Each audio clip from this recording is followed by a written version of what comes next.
The sun is setting over the ancient city of Kufa, and the call to the evening prayer is about to begin. Making his way toward the great mosque is Hazrat Ali, a man whose reputation for wisdom is as historical as the city itself. A stranger suddenly steps out from the shadows. He seems urgent, telling Ali to hurry so he doesn't miss the start of the congregation. But Ali doesn't speed up. He stops, looks the stranger in the eye, and identifies him immediately. This isn't a helpful neighbor.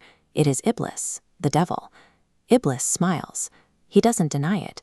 He simply points out that he is giving good advice, encouraging a believer to perform a righteous act. It is a confusing moment.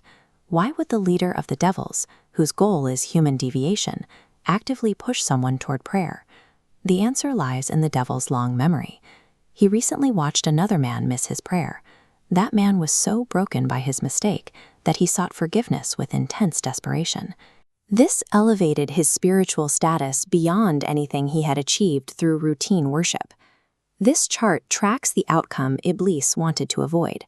The baseline represents routine worship, but this sharp deviation shows the surge in growth from genuine remorse. By rushing Ali, Iblis blocks this surge, keeping him on the baseline of routine to prevent profound spiritual elevation.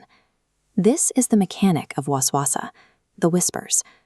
Because the devil lacks physical power to force a human's hand, he relies on subtle psychological gambits to steer behavior. His real target isn't the physical act of prayer, it's the internal state of the heart that gives that prayer its weight.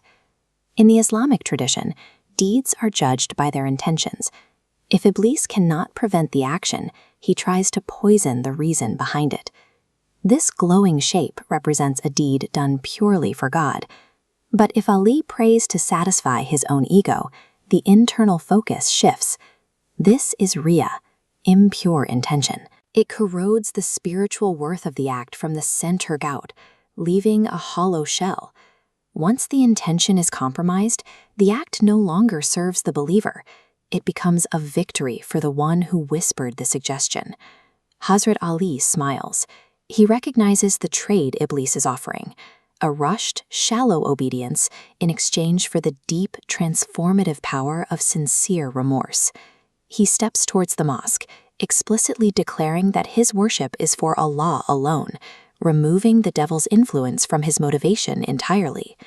This specific internal shift defeats the whisperer. It relies on the principle that the devil admits he has no authority over those who have been purified through their own sincerity. This is ikhlas, absolute sincerity. It functions as a defense that the whispers cannot penetrate. When an action is performed for no audience but God, external motivations find no purchase. It's a challenge that applies to every good deed we perform. Are we acting out of habit, for the praise of others, or for a transcendent purpose?